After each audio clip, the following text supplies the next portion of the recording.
21వ కీర్తన 6వ వచనం. నిత్యము ఆశీర్వాదకారకుడుగా ఉండునట్లు నీవు అతని నియమించి ఉన్నావు. నిత్యము ఆశీర్వాదకారకుడుగా ఉండునట్లు నీవు అతని నియమించి ఉన్నావు. నిత్యము ఆశీర్వాదకారకుడు. కాబట్టి ప్రభువు చేసిన లేదా ప్రభు ఇచ్చిన ధన్యత ఏమిటంటే ఆశీర్వాదకారకుడుగా మనల్ని చేశాడు. అది కూడా కారణం. ఇదివరకు మనం నష్టకారకులుగా ఉన్నాం. నష్టము, అవి దివాలెత్తడము, ఏది పెట్టినా, ఏది పట్టుకున్నా, ఏది ప్రారంభించినా దివాలెత్తడము, నష్టం నష్టం నష్టం తప్ప ఏది ఆ విధంగా మనము పొందుకునేది లేదు. అనగా అంతా కూడా పోగొట్టుకోవడమే, నష్టపోవడమే. అది మన జీవితం. దానికి కూడా కారణం ఏమిటంటే మనము దేవునికి వ్యతిరేకముగా నిర్ణయాలు తీసుకున్నాం కాబట్టి, దేవునికి వ్యతిరేకంగా పని చేశాం కాబట్టి, దేవుడు వద్దు వద్దు అన్నా సరే నీ ఇష్టాన్ని, నీ చిత్తాన్ని, నీ వాంఛను, నీ కోరికను, నీ ఆశను తృప్తిపరచుకోవడానికి దేవుణ్ణి ఎదిరించి, దేవుణ్ణి పక్కకు లాగివేసి నీవు పరిగెత్తావు కాబట్టి సమస్తము నాశనంగా, నష్టంగా, కీడుగా, చివరికి నీ నీడే నీకు శాపంగా మార్చాడు. That is the life. అయితే ఇప్పుడు అంటున్నాడు, నిత్యము ఆశీర్వాదకారకుడుగా ఉండనట్లు నీవు అతని నియమించి ఉన్నావు. నిత్యము ఆశీర్వాదకారకుడుగా.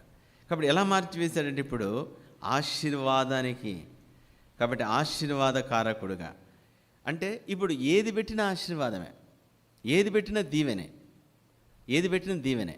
ఎందుకంటే ఇప్పుడు ఆయన చెప్పిన దాన్ని అనుసరిస్తున్నావు కాబట్టి. చూసారు ఎట్లుందో? మనం ఏమనుకుంటామంటే నేను దివాలెత్తడానికి ఆమె కారణము, ఆయన కారణము, వాడు కాంపిటేటర్ వచ్చి పెట్టాడు, వీడొచ్చి దుకాణం పెట్టాడు, కరెక్ట్ టైంలో ఆర్థిక మాంద్యం వచ్చింది. 100 కారణాలు మనం వెతుకుతాం, 100 కారణాలు మనం చెప్తాం.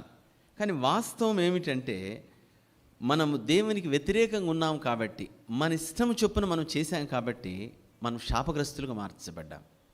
అయితే దాన్ని మార్చుకొని ఈరోజు దేవునికి ఇష్టలుగా, లేదా ఆ విధముగా దేవుని ఇష్టమైన వారిగా మనం ఎప్పుడైతే మారామో అంటే ఆయన చెప్పింది చేశాము,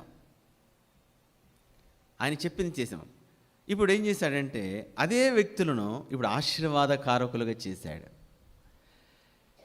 మన నీడే మనకు శాపం. అట్లా దరిద్రము, నష్టము, దరిద్రము, వ్యతిరేకత, అంత వ్యతిరేకత మామూలు వ్యతిరేకత కాదు, అంత నాశనం నాశనం నాశనం. అట్లా సర్వనాశనం అయిపోయిన జీవితాన్ని ఈరోజు ఆశీర్వాదకారకుడుగా మార్చివేశాడు. కాబట్టి ఏమిటంటే చిన్న మార్పు.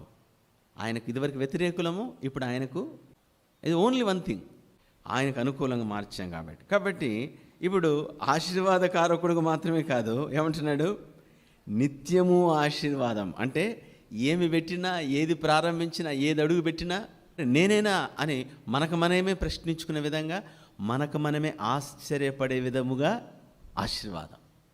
ఏమిటి? ఏది పెట్టినా ఆశీర్వాదమే. ఏది పెట్టినా దివాలెత్తిన వ్యక్తిని ఏది పెట్టినా ఆశీర్వాదంగా మార్చాడు అంటే అంతమించిన ఆశీర్వాదం ఏముందండి? మొదటి దినవృత్తాంతాల గ్రంథము 17వ అధ్యాయము 27వ వచనం. ఇప్పుడు నీ దాసుని సంతతి నిత్యము సన్నిధిని ఉండునట్లుగా దాన్ని ఆశీర్వదింపను అనుగ్రహించి ఉన్నావు. యెహోవా, నీవు ఆశీర్వదించిన ఎడల అది ఎన్నటికి ఆశీర్వదింపబడి ఉండు. నీవు ఆశీర్వదించిన ఎడల అక్కడ అంటున్నాడు, అది ఎన్నటెన్నటికి. అంటే ఈ సంవత్సరం 23 కలిసి వచ్చిందండి, 24 అసలు కలిసి రాదు, 25 కలిసి రావచ్చు, అక్కడ నుండి 10 years దివాలే. అది కాదు, అది లోక సామెత. ఈ సంవత్సరం కలిసి వచ్చిందండి, పోయిన సంవత్సరం అస్సలు కలిసి రాలేదండి. కలిసి వచ్చేది ఏమీ లేదు. ఇక్కడ అన్నీ మనకు కలిసి వస్తాయి. ఎప్పటి వరకు? ఇక అంటాడు 27వ వచనం, మొదటి దినవృత్తాంతం 17:27లో నీవు ఆశీర్వదించినడలా అది ఎన్నటెన్నటికి ఆశీర్వదించబడి ఉండును. దేవుడు మనల్ని ఆశీర్వదిస్తున్నాడా, లేదా దేవుడు మనల్ని శపిస్తున్నాడా? కర్స్డ్ పీపులా లేదా బ్లెస్డ్ పీపులా? Is only 2 reasons. నువ్వు ఏ వ్యాపారం అని చెయ్యి, నువ్వు ఏం చేస్తున్నావో కాదు, నీ మీద ఆశీర్వాదం ఉందా? That is most important. కాబట్టి దేవుడు మనల్ని శాపగ్రస్తమైన, అలాని ఎప్పుడు చూసినా ఏది పెట్టినా దివాలెత్తడము, నష్టపోవడము, నష్టకారకులైన మనలను ఆశీర్వాదకారకులుగా చేశాడు.